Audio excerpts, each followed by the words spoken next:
Okay, so welcome everyone to the third session of On Consciousness. So to start the session, let's just be conscious and silent for a few moments.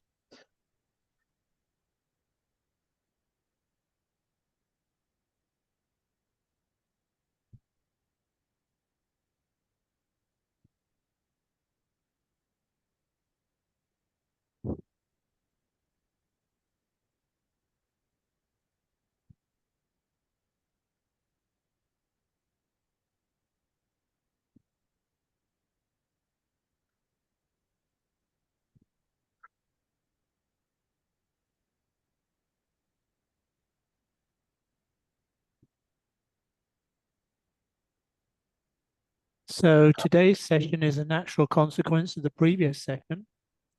Today's session is about the evolution of consciousness, which has its foundation in the evolution of consciousness.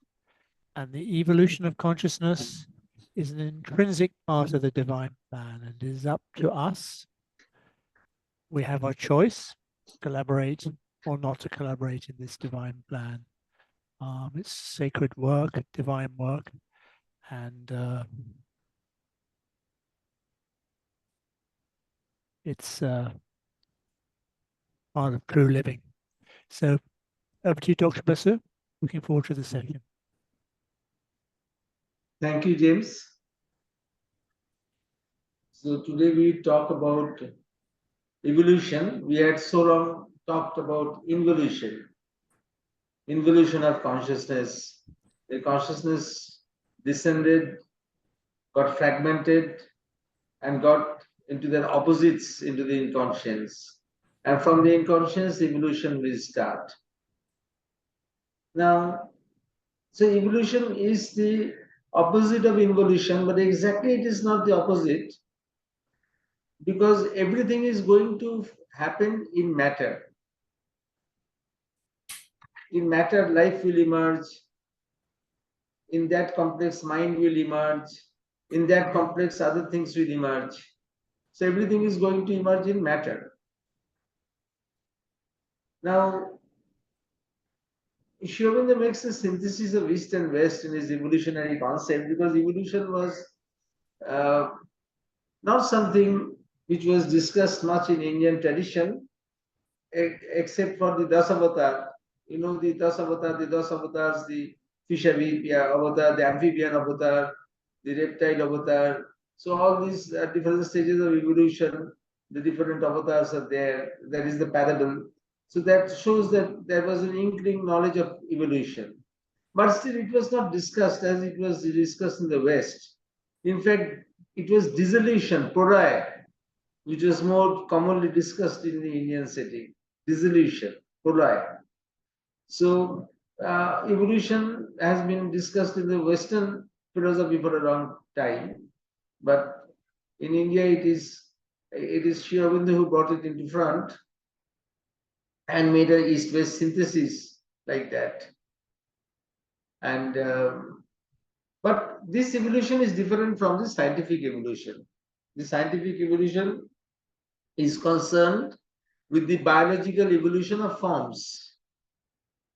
The scientific evolution is concerned with the biological evolution of forms. So that is not negated by what Sri Aurobindo talks, but Sri Aurobindo talks that parallelly there is an evolution of consciousness going on. Parallelly, there is an evolution of consciousness going on. Actually, it is the evolution of consciousness that is causing the evolution of the biological forms. Actually, this is more basic. The evolution of consciousness is more basic. But in science, what it studies, they study evolution of species. They study evolution of the species. But in India, what is studied is what Sri Aurobindo studies is evolution of the consciousness and the individual consciousness. Evolution of the individual consciousness. In biological evolution, evolution of the species is important. Evolution of the individual within the species is not that important. But here the evolution of the species is important. So we'll share screen, go to the slides, share screen.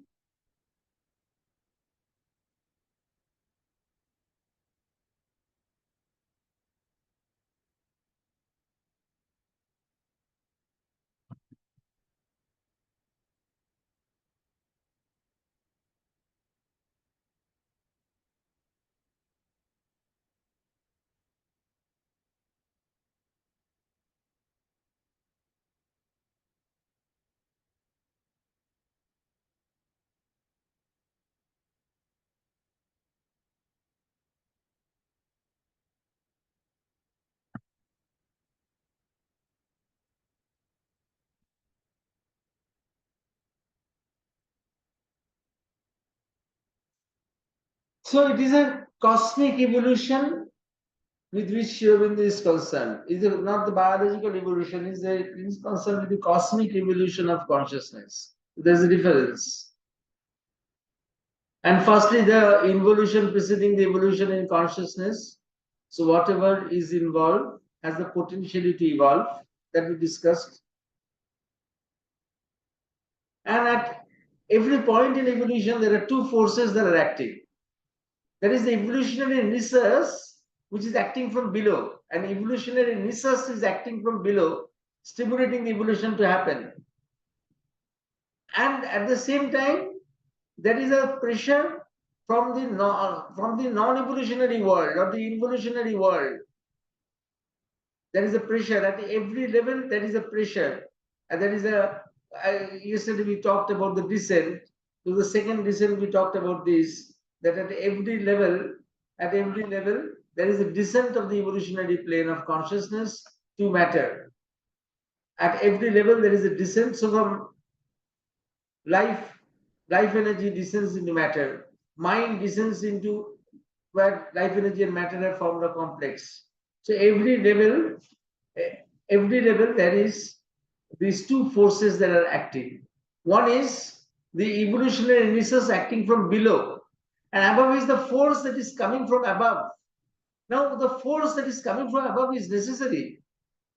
Otherwise, whatever comes from below upwards, can be dragged down by inertia of the inconscience. The inertia of inconscience can drag down whatever the evolutionary nisus is stimulating from below.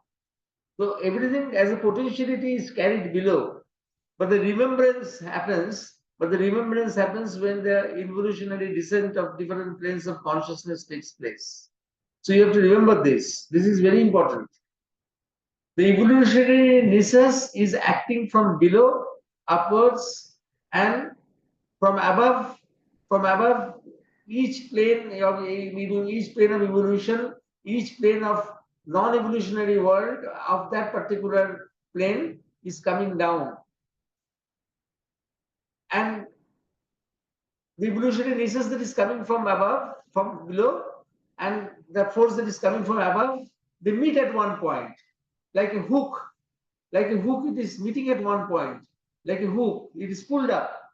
Otherwise, it will drag down due to inertia. It is pulled up. This is another story, that this meeting of the evolutionary force and the evolutionary nisus that being pulled up, that is the point where chakras are formed. That is the point where chakras are formed. This is very important thing. Chakras are the link between the involutionary and the evolutionary world. Chakras are the link between the involutionary and the evolutionary world. The chakras are formed at the junctional zone, the synapses of the involutionary force that is coming from above and the evolutionary nisus that is progressing from below. At every level, like a hook, it is pulling up. What is coming from above, what is coming from below is being pulled up from above, so that it doesn't fall down. What is coming from below up is not pulled down by the inertia of the inconscience. And this pulling down, this pulling down by inconscience, by the inertia of the inconscience, is going to happen if this involutionary world was not active. So the evolutionary planes are always active, always active during evolution. The evolutionary planes are always active during evolution. So the evolutionary descent of the consciousness force, so that every state, the march of progress is not inhibited by the primal inertia of the inconscience. So the concept of the evolutionary renaissance being supplemented by subtle pressure from non-evolutionary worlds created during the evolutionary descent of Chit Shakti, so that at every step the march of progress is not inhibited by the primal inertia of inconscience. Now there are two features of this evolution of consciousness, two important features. First is integration. Each higher plane of consciousness that manifests does not reject, mutilate, or destroy the lower planes that have preceded it, but incorporates, transforms, and uplifts them. This is important. That each higher plane of consciousness, when it comes down, it doesn't negate the lower planes. It doesn't destroy the lower planes. It doesn't reject the lower planes, but incorporates the lower planes, transforms and uplifts them. That means matter is first inanimate. When life energy comes into matter, life energy upgrades matter into animate matter. Inanimate matter is taken up, upgraded to animate matter. It's not rejected. Life energy is not coming and rejecting matter, but is integrating matter into itself and transforming matter into animate matter. And then at a certain point, when matter and life energy, that complex is ready, the mind principle comes in. And the mind develops matter and life energy together. The mind takes up these two things and modulates it according to its own character. So the mind, then everybody has to follow the mind in what they are wanting to say. So, but they are not rejected. So then whenever a higher principle emerges, it descends into the lower principles, causing a transformation of them, giving them higher values and bringing out higher potentialities. And bringing out higher potentialities.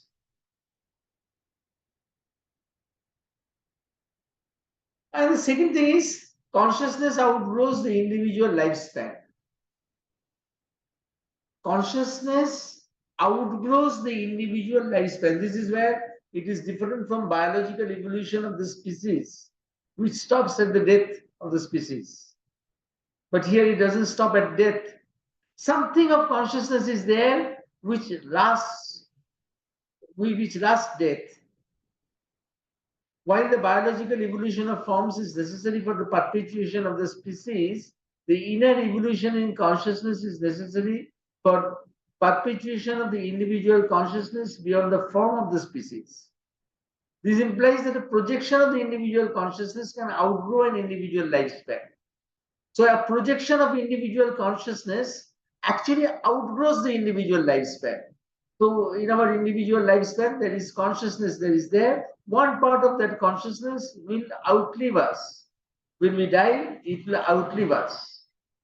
So these are two important parameters. The one is the integration, and second is consciousness outgrows the individual lifespan. So this projection of consciousness that outlasts an individual life,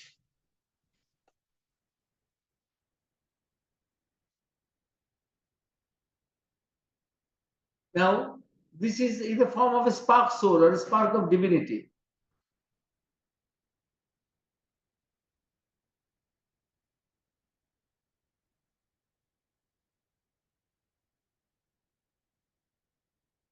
So this projection in the form of a spark soul or a spark of divinity or a soul element is present in all terrestrial beings, from the earth's highest to the lowest creatures. This projection in the form of a spark soul or a spark of divinity or a soul element is present in all terrestrial beings, from the earth's highest to its lowest creatures. Of course, in forms below the level of the human being, it is rather undifferentiated. In forms below the level of the human being, it is rather undifferentiated, though containing all possibilities, but at first unevolved possibilities. Containing all possibilities, but unevolved possibilities at first, which have not yet taken form, but to which it is the function of evolution to give form.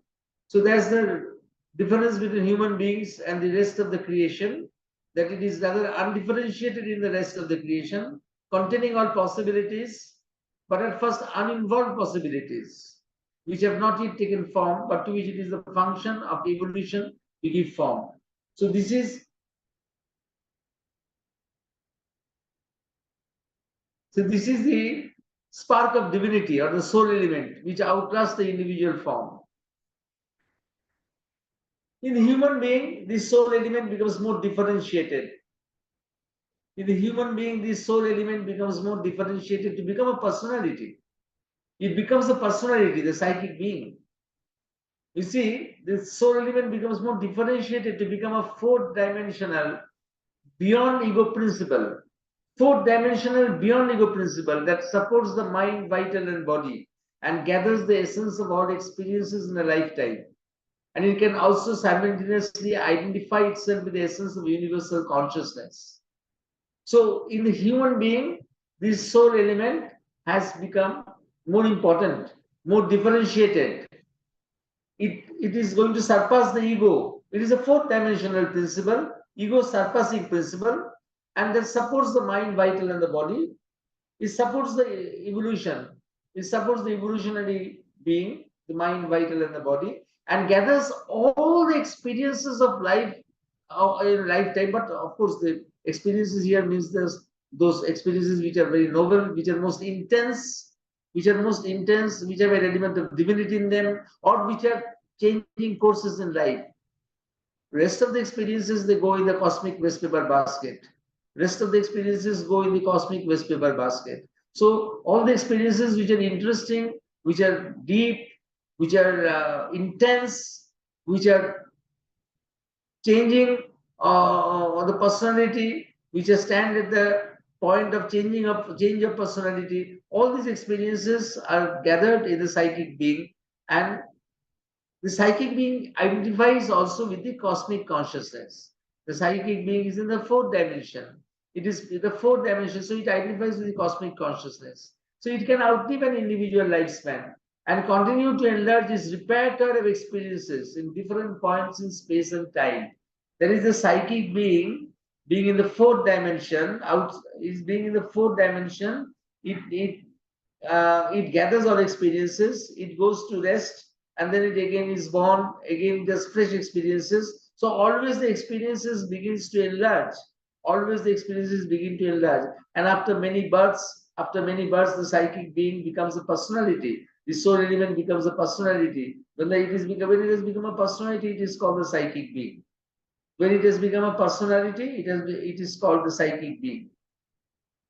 So, being a personality, for the soul element to become a personality requires many births, requires accruement of experiences over a long period of time. Accruement of experiences over a long period of time. So, it is not going to be so easy. This soul element or beyond ego principle, named by Aurobindo as the psychic being, is actually the soul in his evolving poise, and is a projection of the unevolving self that is poised beyond the manifestation. And it is a projection of the Jivatma. It is a projection of the Jivatma. So, this soul element is a projection of the Jivatma. The very fact that the beyond ego or fourth dimensional principle outlives the individual lifespan makes it an inevitable element in the continuation of evolution. So evolution is continued. There is a continuation of evolution. Evolution doesn't stop. And that is because of the presence of the soul element, presence of the psychic being. The psychic being is the main feature here in this evolutionary scheme of Aurobindo. Because the evolution has to go on. And who is going to connect the two experiences of two lifetimes? It is the psychic being which connects the experiences of different lifetimes. So without the psychic being, the continuity of evolution you cannot explain. So You need the psychic being to explain the continuity of evolution.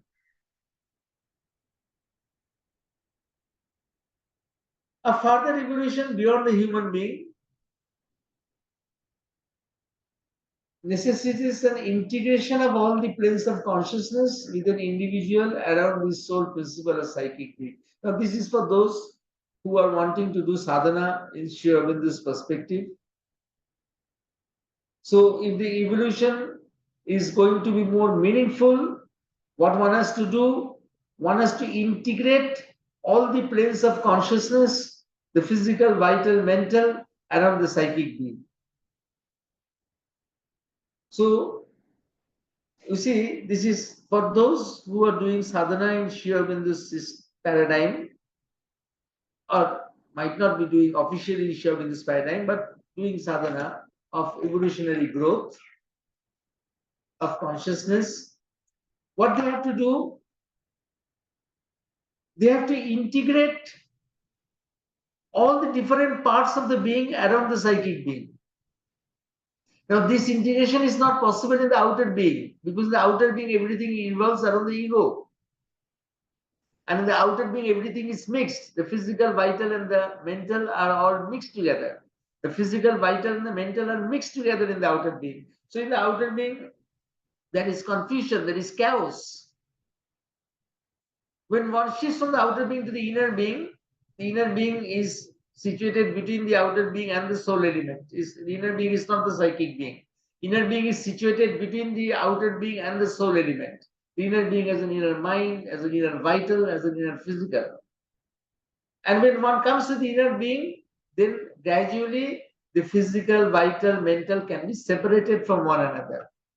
In the outer being, they are all mixed together. In the outer being, they are all mixed together. They cannot be separated separately. And they are revolving around the ego. And the ego is made up from all these three elements. So to get beyond the ego, one has to go to the inner being. The inner being is not under the control of the ego. And when one is not under the control of the ego, the physical, vital, and the mental can be separated.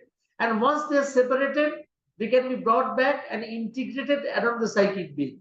And such an integrated individual, integrated around the psychic being, are fit instruments to be used by the consciousness force to develop templates for the ascending evolution.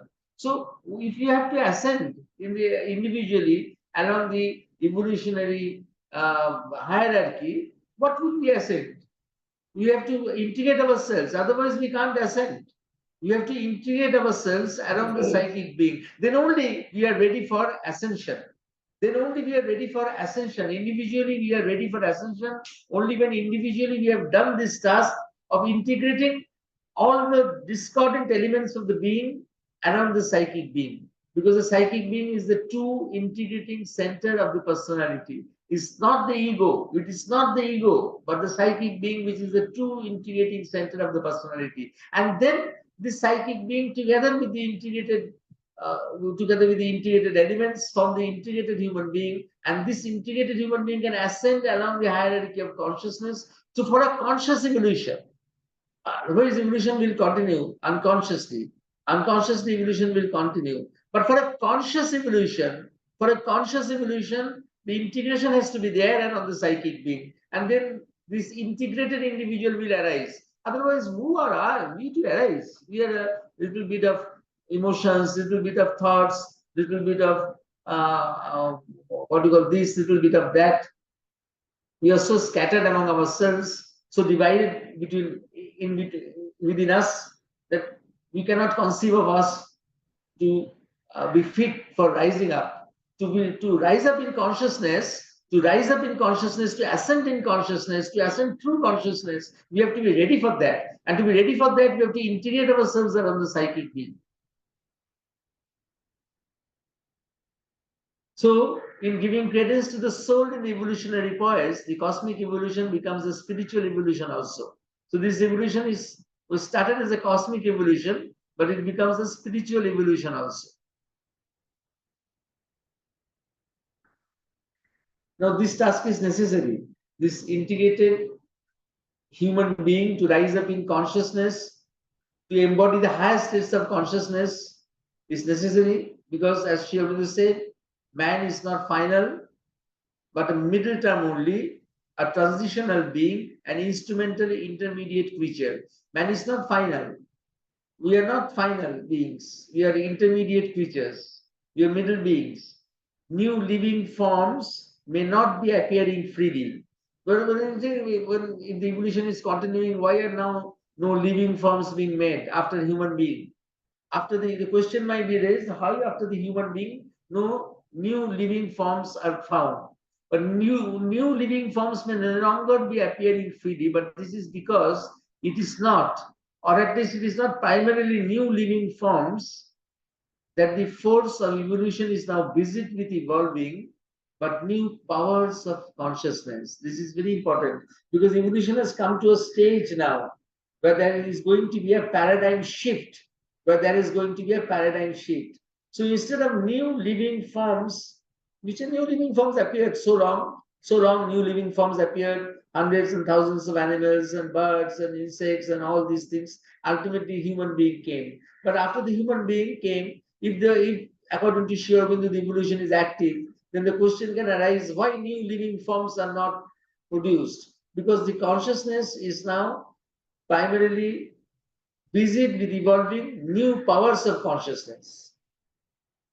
The force of evolution is now busy with evolving new powers of consciousness. That is important. So this is a very important thing. This is going to be a paradigm shift in evolution. There is going to be a paradigm shift in evolution now.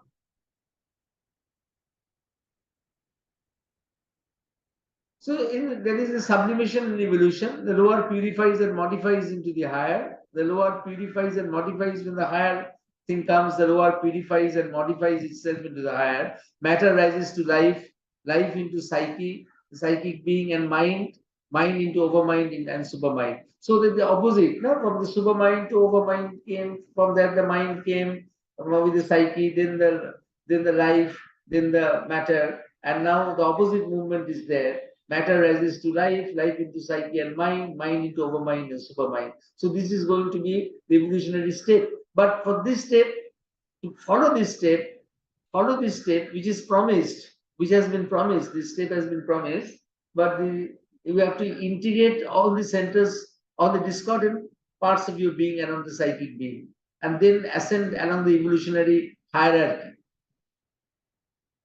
A theory of spiritual evolution is not identical with a scientific theory of form evolution and physical life evolution. A theory of spiritual evolution is not identical with a scientific theory of form evolution and physical life evolution. It must stand on its own inherent justification. It may accept the scientific account of the physical evolution as a support on an element, but the support is not indispensable. So spiritual evolution is standing by its own merit. What we are talking about, the evolution of consciousness, stands by its own merit. So the scientific form of evolution can be justified as a support on an element. They can be justified as a support on an element, but it is not, one is not dependent on the other. The support, the spiritual evolution is something which is more basic, Now, Sri Aurobindo was aware of physical evolution, of biological evolution. In the Life Divine, he speaks of genes, heredity, similarity of embryonic patterns in animals up to a certain stage, non-hereditary factors responsible for new variations, his food, light rays, invisible life forces, obscure psychological forces. You see, Sri Aurobindo speaks in the Life Divine 100 years back of genes, heredity, similarity of embryonic patterns in animals up to a certain stage. You know that the embryonic patterns are similar up to a certain stage. Non-hereditary factors responsible for new variations. These food, light rays, invisible life forces, obscure psychological forces. So he was aware of the scientific evolution. He was aware of the biological evolution of forms. He was very much aware of it. Otherwise, he would not have mentioned them in the Life Divine. Yet he stressed that the evolution has always a spiritual significance, with the physical changes being only instrumental in nature. The physical changes are instrumental in nature, so that the form is ready to reveal the indwelling spirit. this scientific evolution is important, has got one importance, that the form has to be made ready for what? To reveal the indwelling spirit, to reveal the spiritual evolution. The outer form has to be made ready to reveal the indwelling spirit. And of course, in evolution, human being has been produced with that potentiality. The human being has been produced with that potentiality to reveal the indwelling spirit. He may or may not do it. That is another question. But he has been given the potentiality to do it. The human being has been given the potentiality to do it. So the form is ready to reveal the indwelling spirit. The spiritual evolution, this means that the bodily form has to evolve and progress in finesse and subtlety to a point where it can be increasingly capable of manifesting the higher powers of consciousness. The bodily form has to evolve and progress in finesse and subtlety. So the bodily form is not rejected. It has to evolve and progress in finesse and subtlety to a point when it can be increasingly capable of manifesting the higher powers of consciousness. And this progressive manifestation of higher powers in material form may be considered to constitute the teleology of evolution. This progressive manifestation of higher powers in material form, which we have seen to a certain extent, it has happened in man, but up to a certain extent. That extent is till the mind came. Till the mind came, this has happened in man. Till the mind came, and the mind in man, of course, the mind is there in animals also, but the mind in man is different. Is capable of so many things. The capable of the world with which we are seeing now. But then Shobhita says that this is not the end. The man is still a middle term in evolution. One can go higher up, and the bodily form has to progress to support that movement, to support our growing up, to manifest the higher potentialities. To manifest the higher potentialities, the body has to support it. The body cannot linger behind with disease, with ailments, with old age. The body cannot linger behind. The body has to support them, all these things together. So long a change in form preceded the change in consciousness. So long the change in form preceded the change in consciousness. No? The human being changed from the animals, no? And the consciousness developed. The consciousness developed, the human being changed from the animals and the consciousness developed.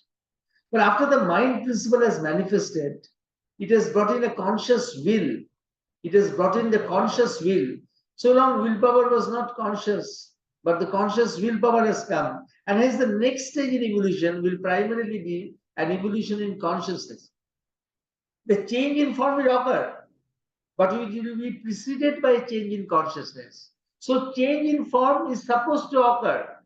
Change in form will occur, but will be preceded by a change in consciousness. So long the change in form occurred first, and the consciousness afterwards followed it.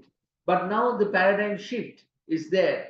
Though, of course, it was always inside the change of consciousness was, of course, the main factor. Outwardly, it might be different. Inwardly, it was the change of consciousness that was always the main factor. Outwardly, it was not known. Outwardly, it was seen that the form changes first and the consciousness changed upwards, afterwards. Mind you, when we think, when we say that when did we stand up from being walking on 4 limbs to 2 limbs? The human being walks on 2 limbs. So when did we stand up? Did our brain increase and then we stood up? Did our brain increase and then we stood up one day? Anthropological speculation doesn't say that. They say that a brain increased a bit and we stood up and our hands were free to grab a stone, to pluck a fruit, to use bow and arrow, and then the brain developed further. So it is not that the brain one day developed to the extent when it is manifesting, when it is able to manifest a fully a full life of manhood as we see today, and the human being stood up. It's not like that. Human being stood up from the 4 limbs to 2 limbs, it stood up. Upper limbs became free, and they were free for plucking fruits, for throwing stones, and then the brain developed further. Always the form changes first, the consciousness changes afterwards. But now there is going to be a paradigm shift. The consciousness is going to change first, and the form will definitely change. The form will definitely change. The form of the human being will definitely change, but this change will come afterwards. The appearance of the human mind and body on earth marks a crucial step. In the process of evolution, a man has seen that there can be a higher status of consciousness than his own. So there can be a higher status of consciousness than the mental consciousness with which we are working. The evolutionary stress is there in his parts of his mind and life. He has become conscious of a soul, discovered the self and spirit. Because he has become conscious of the soul, because he has discovered the self and the spirit, in him then the substitution of a conscious for a subconscious evolution has become conceivable and practicable. So the substitution of a conscious for a subconscious evolution has become conceivable and practicable. So this is important. This is very important, that a man is capable of a higher status of consciousness than his own. So we are at the level of the mental consciousness. We are capable of a higher than my mental consciousness, a supracognitive consciousness. That is also possible for us. A supracognitive consciousness is also possible for us. And for that, the substitution of a conscious for a subconscious evolution has become possible, practicable. So you see, this substitution of a conscious for a subconscious evolution is necessary to come to that state where we are capable of rising from the mental poise to a higher than mental poise. I'm not taking directly about the supramental poise, but higher than mental poise. Of course, that higher than mental poise, it goes higher and higher until it reaches the supermind. That's the thing, until the supermen are produced. It must be considered at once. So you see, from where we are going? We are going to the supermind. From mind to the higher mind, to the illumine mind, to the intuitive mind, to the overmind, and to the supermind. So that ultimately supramental beings are formed. But then the whole humanity will become supramental. Whole of humanity will become supramental. Is it like that? Is a story like that, that the evolution will continue? Evolution will continue. We have become conscious. We will become more and more conscious, and ultimately the whole earth will become supramental. Sri Aurobindo gives a caution, and I am quoting Sri Aurobindo in extent, because this is a very important thing.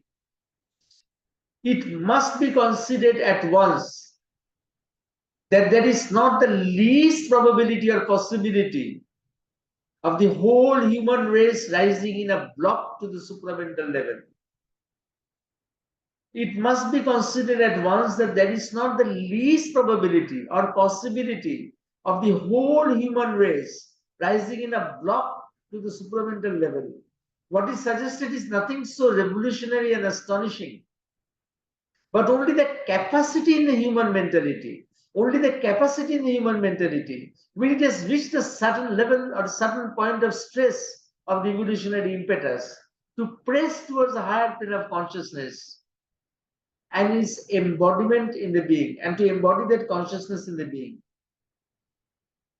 So this is important. This is very important. That there is not the least probability or possibility of the whole human race rising together to supramental, but only the capacity in the human mentality, when it has reached a certain level or a certain point of stress of the evolutionary impetus, to press towards a higher plane of consciousness and its embodiment in the being. The being will necessarily undergo by these embodiments. Sri Aurobindo continues.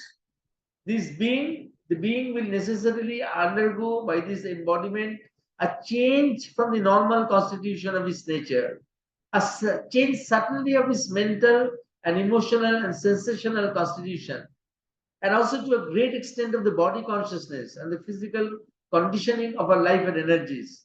But the change of consciousness will be the chief factor. The initial movement, the physical modification will be a consequence.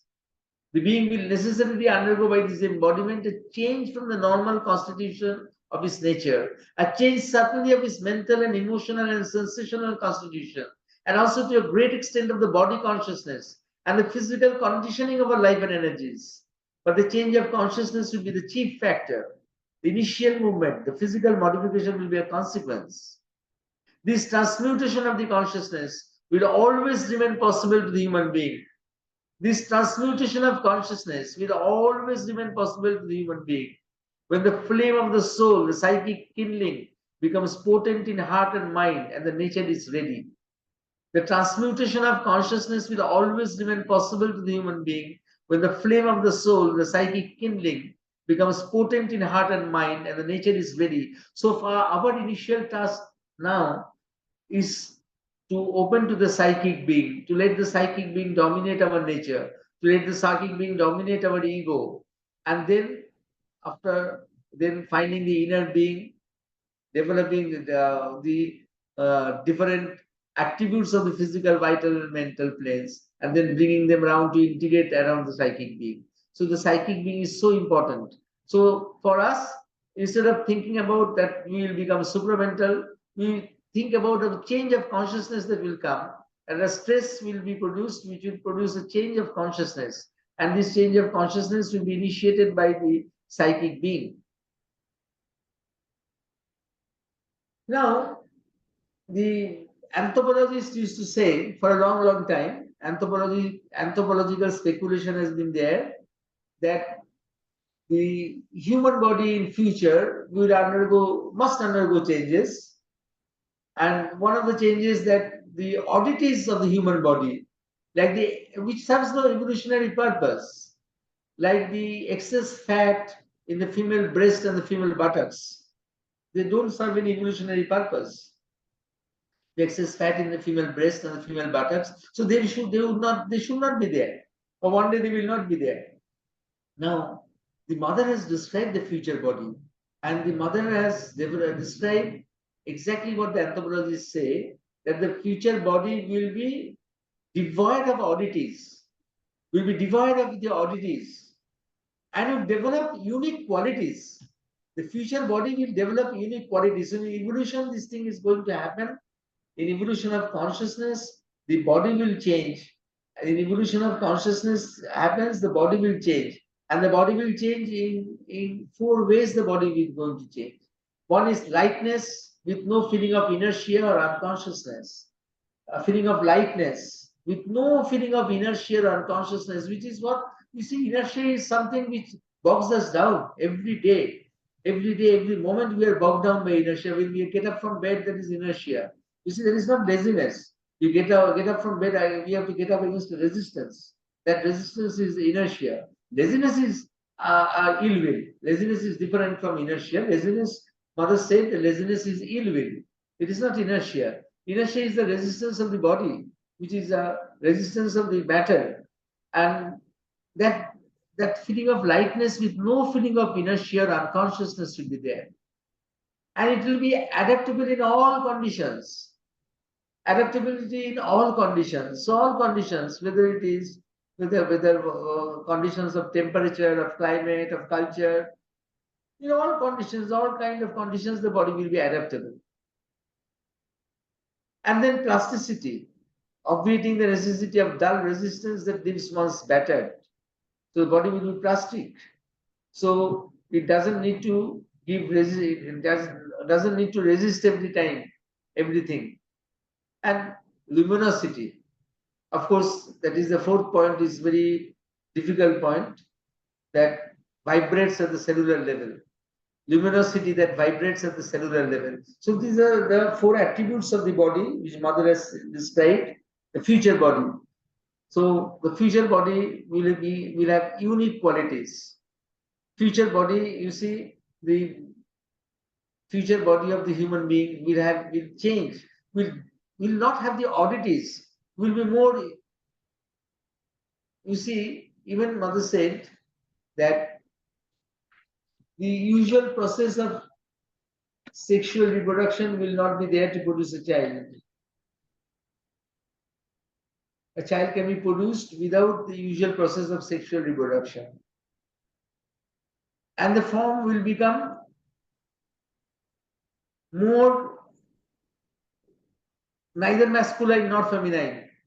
So all these things are there in gradations of these things will be coming.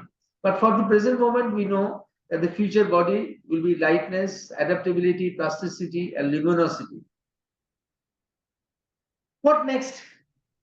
Once we have got all these things, what next? This is Nonini Kantagupta's writing that the completion of the pyramid, evolution, he compares the evolution with the pyramid. And the completion of the pyramid would mean simply the end of a particular order of creation, the creation in ignorance. What next? You can say that once we have got to the supreme point in evolution, to the supramental level, suppose we have got to the supramental level, then what is the next point? So the completion of the pyramid would mean simply the end of a particular order of creation, the creation in ignorance. The evolutionary nisus of this arrival at the apex crosses a borderland, leaps into another order of the world of infinite truth consciousness. So the evolutionary nisus on his arrival at the apex would cross a borderland, would leap into another order of the world of infinite truth consciousness. Therefore, thereafter another new creation starts, the building perhaps of another pyramid, if you want to continue the metaphor. So there is no end. There is no end to it. There is no end to anything. So evolution, if it brings the supramental, then afterwards the supramental will decide the next course of evolution. Evolution is not going to stop. So during the movement of involution that preceded evolution, the universal consciousness force went through a process of self-limitation, producing a hierarchy of involutionary worlds or typal worlds. They are also called typal worlds. Non-evolutionary worlds are called typal worlds or principles. And it assumed the mask of inconscience. So during movement of involution that preceded evolution, the universal consciousness force or Chit Shakti went through a process of self-limitation, producing a hierarchy of typal worlds or principles, and it assumed the mask of inconscience. During evolution, these typal worlds exerted subtle influences that supplemented the evolutionary nisus, and this double movement helped to manifest successive planes of consciousness, which we have discussed already, that these typal worlds exerted subtle influences that supplemented the evolutionary nisus, and this double movement helped to manifest successive planes of consciousness. Now, typal worlds do not evolve and do not have matter as the starting point. You see, there are typal worlds of the Satchidananda, there are typal worlds of mind, life energy, vital, all these things, and matter comes at the end. Matter comes at the end. So the upper worlds, they don't have matter as the starting point. They don't have matter as a starting point. In evolution, everything has matter as a starting point. That is why evolution is not exactly the opposite of involution. Evolution is not exactly the mirror opposite of evolution, because for everything, matter is the starting point. But here, matter is not the starting point. Matter is not the starting point usually, and therefore, our external senses, which are there in material life, with them you cannot access these planes. With our material senses, we cannot access these planes because matter is absent here. In these planes of consciousness, matter is not the starting point. So with material senses, you cannot access them. So you cannot understand them in concrete terms. However, each typal world or plane has all the powers of consciousness above it involved in it. All the typal planes have powers above it involved in it. Because each thing comes down, is fragmented. So but each fragment retains the upper memories. Thus we have typal worlds of matter, of life, of mind, supermind, triune, luminous, infinite, Satchidananda. Unlike the evolutionary worlds, the non-evolutionary worlds do not progress. yet they are limited to their own harmony. They do not progress. So to progress, you have to be born into the world, into this earth.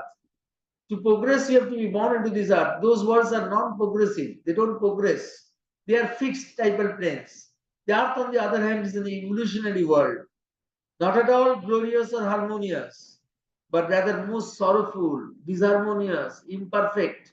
The earth is an evolutionary world, not at all glorious or harmonious, but rather most sorrowful, disharmonious, imperfect. Yet in that imperfection is the urge towards a higher and more many-sided perfection. But the imperfection was necessary because in the imperfection there lies a stress towards perfection. In the impetus towards perfection lies in the imperfection, in the most sorrowful, disharmonious, and imperfect universe that we are living. So we are living in disharmony, but then from disharmony we want to go to harmony. There is an impetus there to go towards harmony. So that we are different from the typal worlds. The typal worlds are not like that. Typal worlds do not progress. They are limited to their own harmony. So some of these typal worlds represent the powers of light, some others represent the powers of darkness. Some of the typal worlds, the higher worlds, the represent light, the lower worlds, we said yesterday, the vital, the Usura, the Rakshasa, the Pishacha, the gnome, the fairy, the eve, the vampire, all these represent the powers of darkness. The aesthetic sense of human mind has given symbolic forms to these powers. The powers of light of the higher planes have been given beautiful forms and named as gods and goddesses in different cultural traditions. The powers of light of the higher planes have been given beautiful names, beautiful forms. Of course, even if the forms are just symbolic and do not physically exist, the powers do exist. The aesthetic mind gives forms, and these forms may be just symbolic forms. They might not physically exist, but the powers do exist. The powers of the forms do exist. Whereas the powers of darkness, falsehood, and ignorance are recognized unanimously in all cultures and traditions. All cultures and traditions unanimously recognize the dark part of the evolutionary worlds. So, they are the attributes of the lower typal worlds and are symbolized as the devil or Satan in the Semitic traditions. What is devil or Satan in the Satanic tradition is classified differently according to planes of consciousness as Asuras, Rakshasas, and Pisachas in the Indian tradition. What is devil and Satan in the Semitic tradition is classified only differently. But you see, the harmony is there in all cultures, where in accepting the lower, the world of falsehood and world of darkness, there is unanimity. So everybody recognizes the devil, everybody recognizes the Satan, everybody recognizes Lucifer, and only in Indian tradition they are graded differently. They are just graded differently. On the physical plane, the corresponding forces are obscure beings, more aptly described as forces. That is another thing. So the lower typal worlds are symbolized as the devil or Satan in Semitic traditions, while in Indian tradition they have been graded hierarchically as Asuras, Rakshasas, Pisachas. You must remember that they are the same thing. For a full harmonization of all the planes of consciousness of both the evolutionary and non-evolutionary worlds, for a full harmonization of all the planes of consciousness of both the evolutionary and the non-evolutionary worlds, it is necessary that the possibilities of the powers serving darkness, falsehood, ignorance, and inconscience should be given a full chance to express themselves. Aurobindo described that the powers of darkness of the lower typal worlds serve their very purpose. You might say, why do they exist? Why does the Satan exist? Why does the devil exist? Why does the Usura, Rakshasa, and the Pisacha exist? Because it is necessary that the possibilities of the powers representing darkness, falsehood, and ignorance and inconscience should be given chance to full play before the full harmony is possible, the full harmonization of all the planes of consciousness of both the evolutionary and the non-evolutionary worlds. For a full harmony in the universe, you need a harmonization of all the planes of consciousness of both the evolutionary and the non-evolutionary world. The evolutionary world, you cannot write it off. For a full harmonization, you have to consider both together, because some force from the involutionary world can always come and invade the evolutionary world. Some force usually happens, the lower forces come. If the lower forces come, the higher forces should also come. Higher forces, of course, they also come. The divine grace is there. Otherwise, the divine grace would not have been there. So the higher forces also come. The divine grace also comes. But the lower forces are very active. So when we talk about the total harmony of life, we cannot reject the involutionary world. We have to include the involutionary world and the evolutionary worlds together.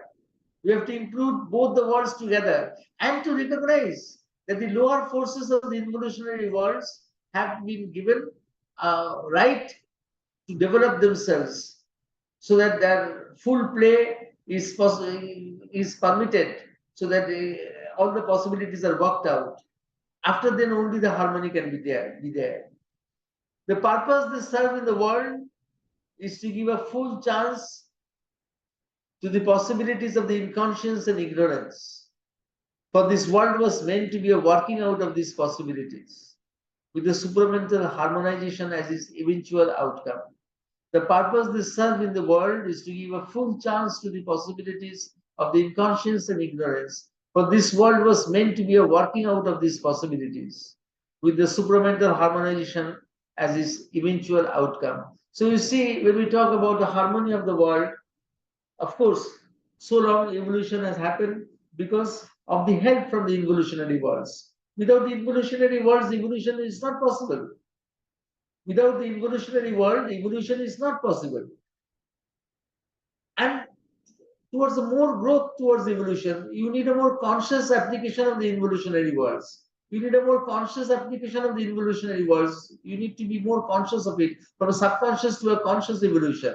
We are shifting from a subconscious to a conscious evolution. So consciously, we have to be in contact with the higher worlds, which we are always in contact unconsciously. But consciously, we have to be in contact, not only unconsciously, but consciously, we have to be in contact with the higher evolutionary worlds to have their forces come down to us. Otherwise, the higher forces, up to the supermind, they will not come down to us. So you have to be conscious of that. You have to be conscious of the forces of the higher worlds. But for that, the lower worlds needed to be worked out fully. So that was important.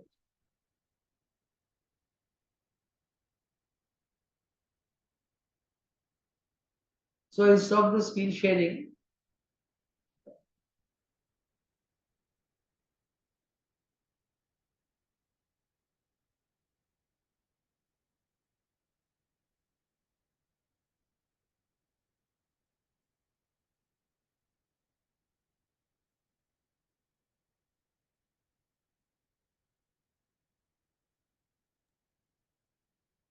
Is the human being the only species that evolves through mind? Of course, the present Homo sapiens, there were other varieties also,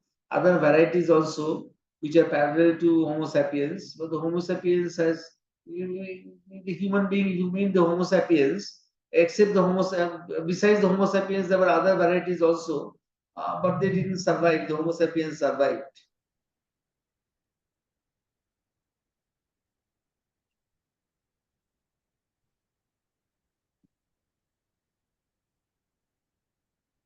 Of course, the psychic consciousness is something we have to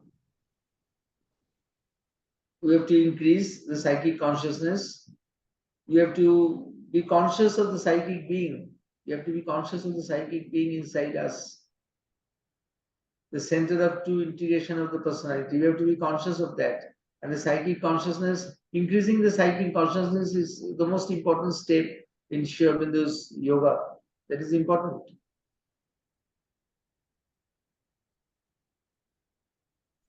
Can I ask you, Dr. Basu, one question? Yes.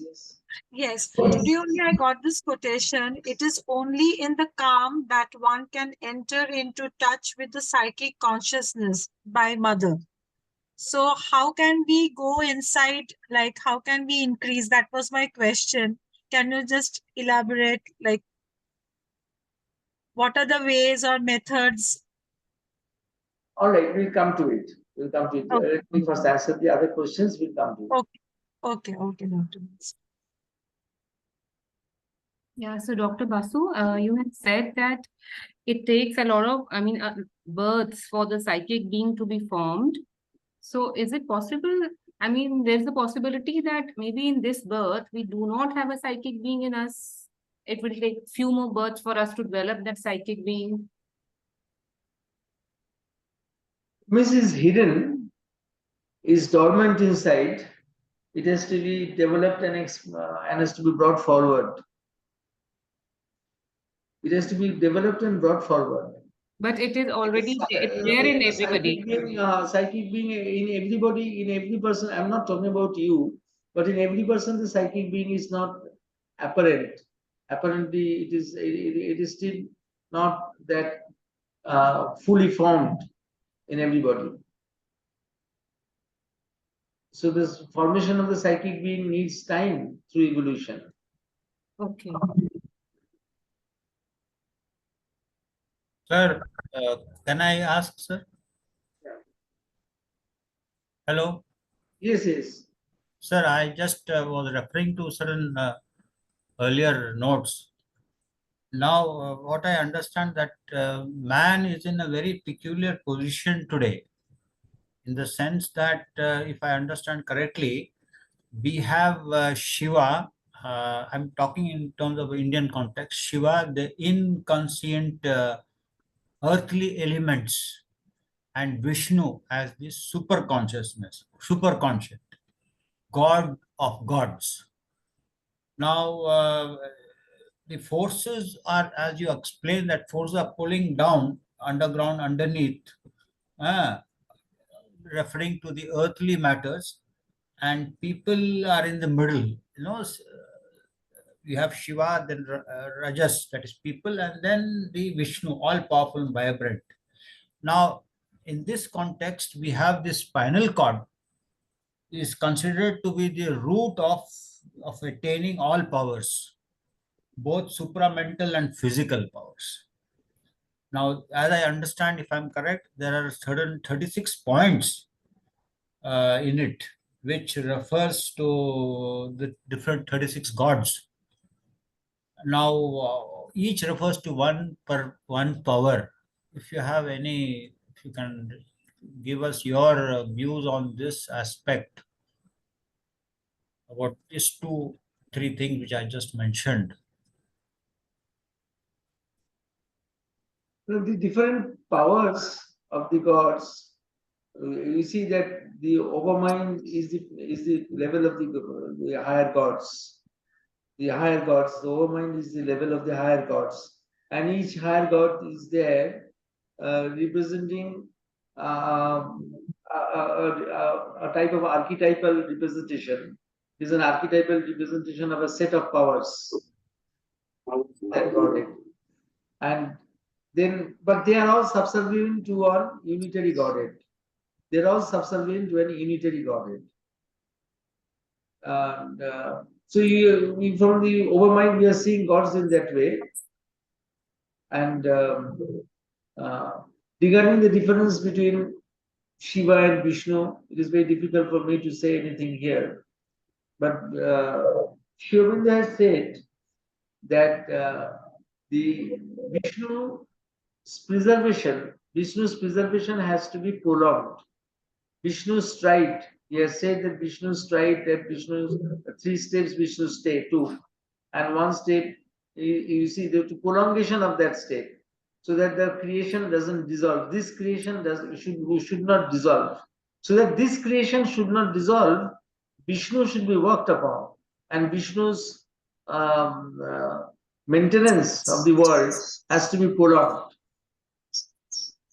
And regarding Shiva, I would say that Mother has said that Shiva's work has really not begun. It will begin when time is ready. And Shiva destroys doesn't mean that he is destroying physical outward things. He is destroying inner things. So when Mother was experimenting with herself and trying to get rid of the physical ego, she couldn't get rid of the physical ego by itself, because the physical ego is in charge of the physical constitution. So removal of the physical ego would mean that the physical constitution would be unable to be ruled by some principle. So it might lead to death. And so mother said that it was very dangerous period. And then she had to invoke Shiva and Shiva's destructive power to destroy the physical ego. So very difficult to understand all these things from mother's viewpoint. I would say you shift to the mother's viewpoint and try to understand gods and other things from her viewpoint.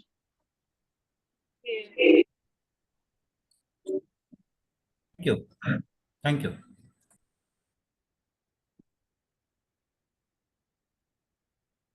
If a mom has this consciousness, does it go to the child while giving birth, or the child has his consciousness from his or previous? The child has a consciousness from previous birth. It is called temperament.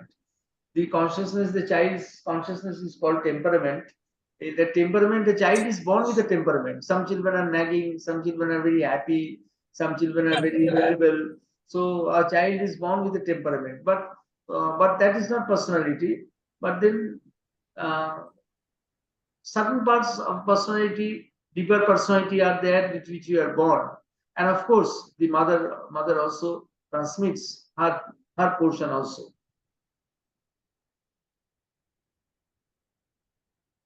Yes, when we speak transformation of lower planes, darkness, falsehood, and ignorance to higher planes, will this transformation require conflict between them?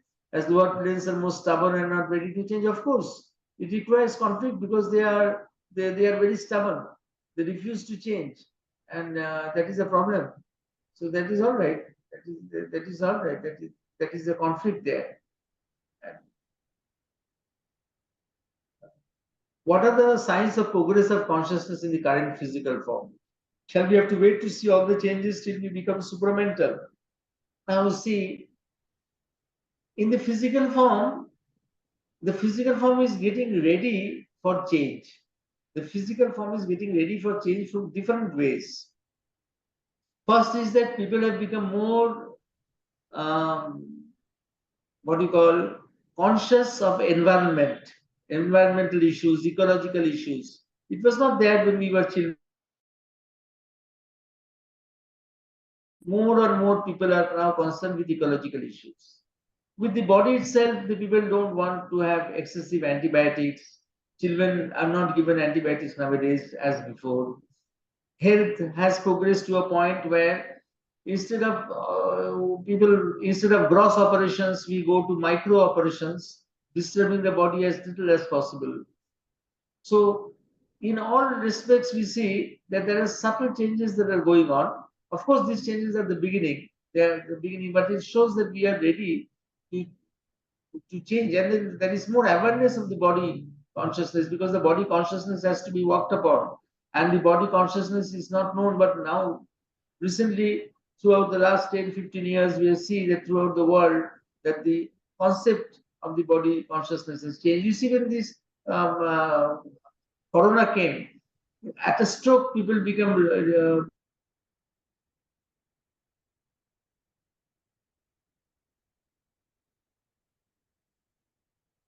Audio is disrupted, sir.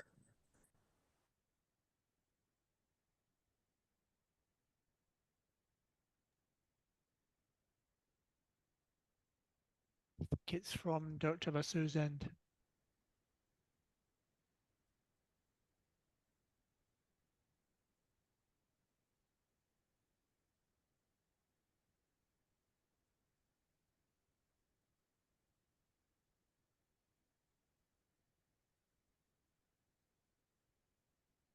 Dr. Basu, you are muted. no, oh yes. So in a way, the world is getting ready. See around us, the world is getting ready for transmutation of body consciousness. So it is not that body consciousness as such, but the world is getting ready for it, that you can understand. People are now more concerned with their health, with their hygiene. So about the psychic being, which the question was raised, how do you understand the psychic being? How do we? Now the psychic being is to be felt in the psychic being is different from the heart center. First of all, you have to differ from the heart chakra. Psychic being is different from the heart chakra. The heart chakra, the work of the heart chakra is to free love from attachments to the body, from attachments to the mind, to the vital, to the ego, and link it with the universal love. So it's a great work. The work of the heart chakra is a great work. The work of the heart chakra is to free love from its moorings, from its attachments to different parts of the body or to the emotions or to the mind, and link it with the universal love.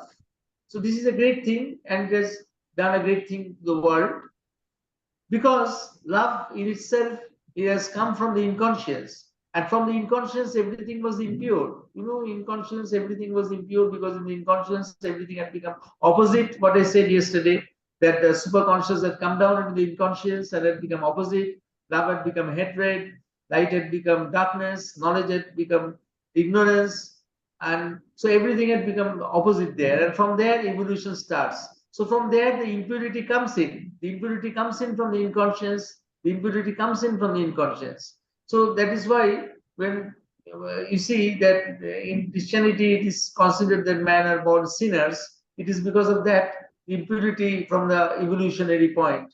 From the basic impurity was always there. Of course, we say that Amritasya Putra because the evolution started from a dikkat which came from the superconscious. Evolution started from an order that came from the superconscious. So that's why we are children of immortality. But practically speaking, phenomenally speaking, it started from the inconscious, and when inconscious everything is opposite, and all the opposite states come into our being, and love comes unpurified with stains. And the work of the heart chakra is to free love from its stains and link it with the universal love.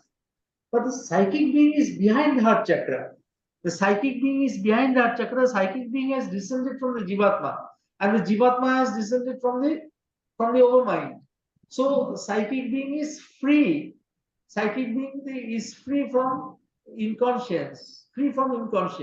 And see, this is the most important factor that you have to keep in mind. So to have something free from inconscience must not be in us. It cannot be in us. It must be in the fourth dimension. And in the fourth dimension is a different dimension, which is just behind, which is I think which is behind us. So this is an exercise I commonly give. You can do it for a few minutes. Close your eyes and just think, concentrate on. Close your eyes and just concentrate on the psychic being at the center of the heart, at the center of your being, but then go deep inside your center, go deep inside the center of your being, deep inside the center of your being. Now when we go deep inside the center of the being, first place we come across is the psychological third dimension, which is the space which carries our organs, our heart, lung, liver, kidney, everything is there in the third dimension. So when we close our eyes and move backwards, move inwards, we come to the third dimension, the space which contains all our organs, and the psychic being is in a different dimension, is still deeper to it, So it is still deeper to the third dimension. So when we go inwards, you go to the end of the third dimension.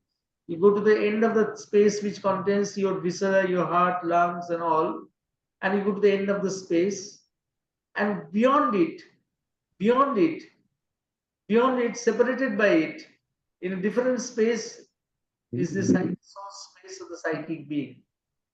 Behind it, so behind the inner being, behind this third dimension, there is a fourth dimension which is behind it. So as if in cosmos, one astronaut is going from one spaceship to another spaceship. So one has to swim through space to go to the other spaceship. One has to swim through space to go to the other spaceship. So we swim through cosmic consciousness into the psychic space. So we have to swim through cosmic consciousness to go to the psychic space, which is more behind, far behind than we can conceive. Far behind than we can conceive inside. Inside we have gone, inside, go inside, deep inside you, go deep inside you. And when you have reached the end of that inside, you have reached the end of the third dimension, which contains our viscera. And beyond it is the psychic space. Beyond it is the psychic being. Beyond it is the soul space of Chidakash. Beyond it, as if in a river there are many boats, and you want to go to the last boat, so you have to cross over the boats. Each boat is separated by other boat by water. It is like that. It is like that. Go inside, deep inside you, and then you have a feeling, and then go deep, deep, deep inside you, and go and imagine a space which is just deep behind you, deep behind your inner space, deep behind your third dimension, just behind your third dimension. And there is a space there. Concentrate on the space, concentrate on the space, concentrate on the space, or you can think it is a you can have a feeling, or you can put the idol of, or you can put Mother and Sri Aurobindo's there, or you can put a mantra there, or you can put a flower there, a lotus there, or you can conceive of a being there, or you can have a freshness, a feeling of freshness, a feeling of something there, a feeling of something there. Try to go inside, deep inside you. Try to go deep inside you. Try to go deep, deep, deep inside you. You have a feeling of that space which is behind you, altogether. It's not an extension of yourself backwards. It is a different space backwards. It's not an extension of yourself backwards. It is in a different space backwards. It is in a very different space backwards, because your third dimension space is still your own space, which has come up through evolution, and it contains the stains of the inconscience. So behind it, deep behind it is the soul space, is the Chidakash, the soul space. Deep behind it is the soul space, the Chidakash. And there you concentrate there, and you concentrate there, and you find any form there, find any feeling there, find any freshness there. Just concentrate there.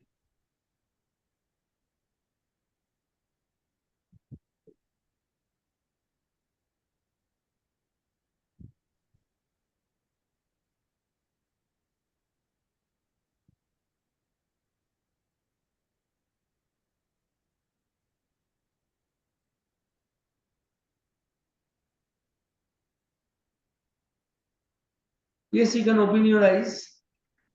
You see that you have come to the mother. You see, in all other ashrams in the world, that is initiation of Diksha. There is initiation of Diksha ceremony that is happens, or initiation happens. In our Pondicherry ashram, there is no initiation of Diksha officially, because of the psychic being. Because the mother's presence works on the psychic being. At present, the mother has given her this grace. So, Ritu, when you have asked this question, when you have come to the mother, it is her grace. It is a psychic being it is your psychic being that has pulled you towards her. It is your psychic being that has pulled you towards her. It is a special grace, and the psychic being is acted upon by the mother's force directly. So we don't need initiation, outward initiation we don't need. That is why this initiation is not carried out here, because the mother's force directly acts on the psychic being, and that is the grace that has been given to us specially.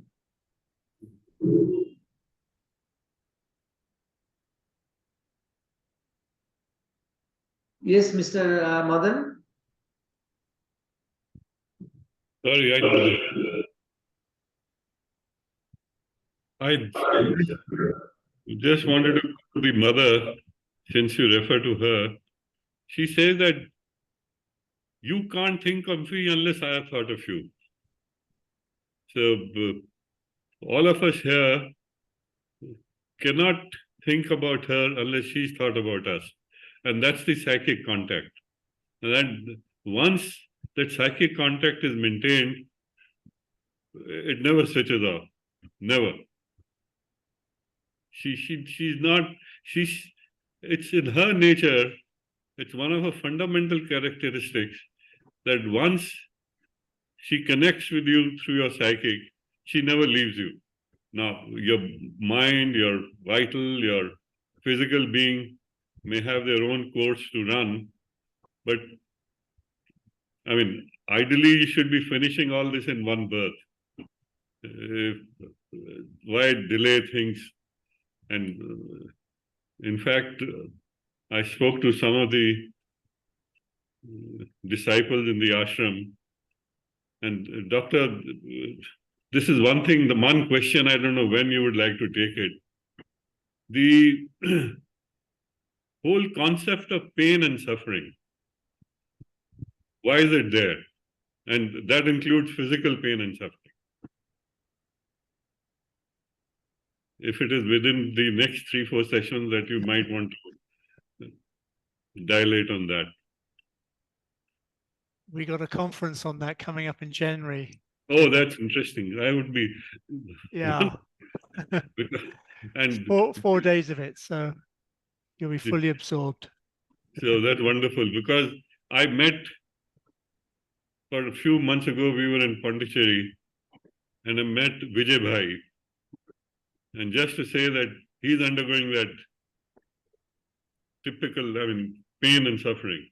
So I asked him, I said, if there are, and even Champak Lal went through it. If you read some of his writings, or at least people who knew him, and the sense one got was, I'm sorry, doctor, can I continue saying, or am I intruding? Continue. So the sense I got was that when the physical transformation of the cells has to take place,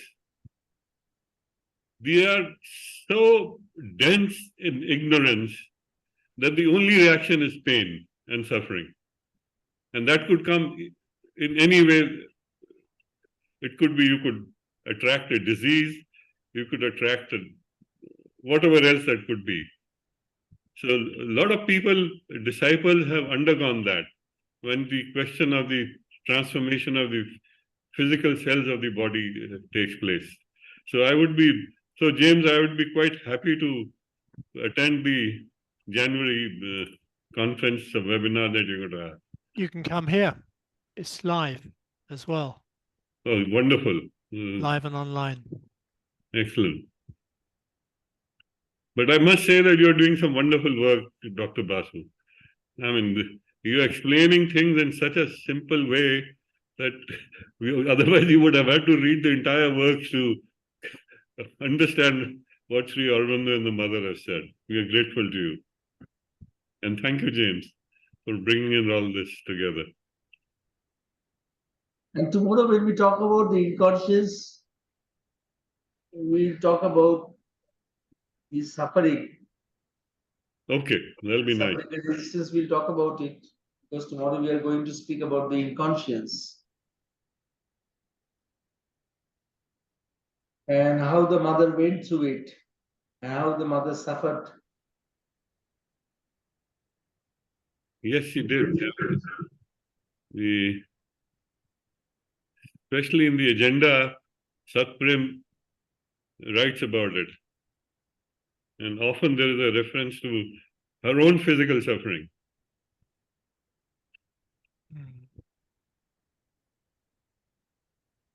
And the sense I get is that since she was working on the transformation of the physical cells themselves, unless she took it upon herself, all the suffering of the world will not change. There will be no transformation of the cellular stage unless she underwent this physical suffering by herself. And she says that. And I mean, in Ajanta, she says that quite often. Yeah, but then she was where she was. We can only understand just the tip of the iceberg and nothing more.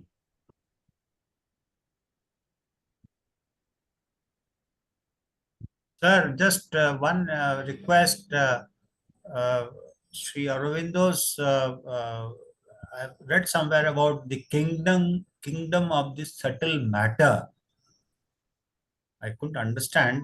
It was there in one of his very important writings of Savitri, which unfortunately, if I'm correct, he could not complete. The kingdom of the subtle matter. If you have time, sir, in the next 2 days, you can explain, just give us some idea about it.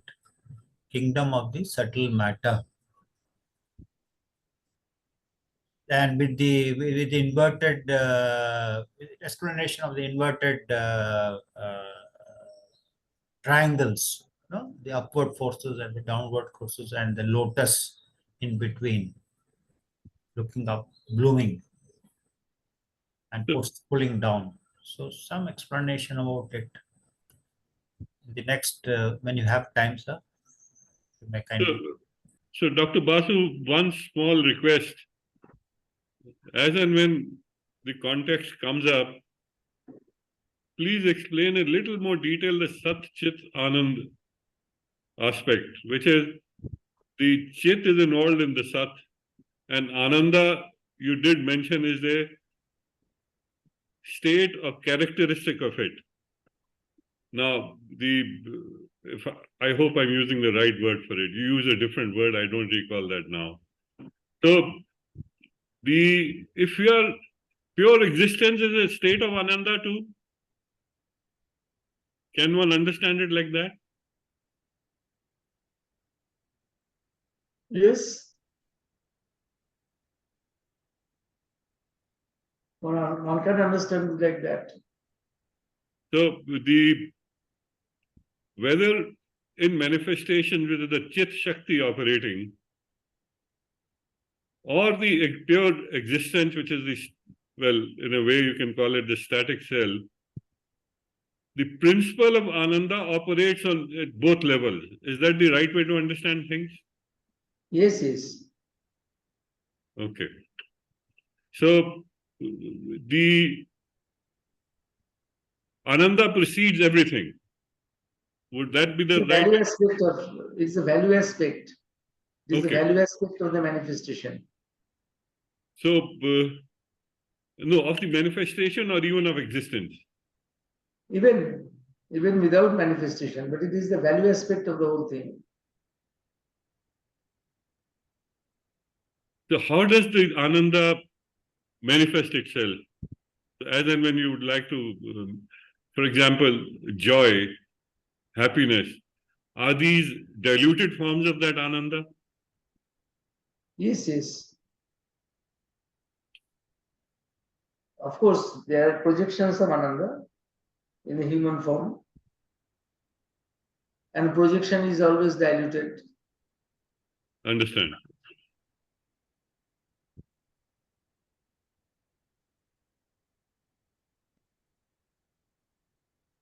So, James, our time is up.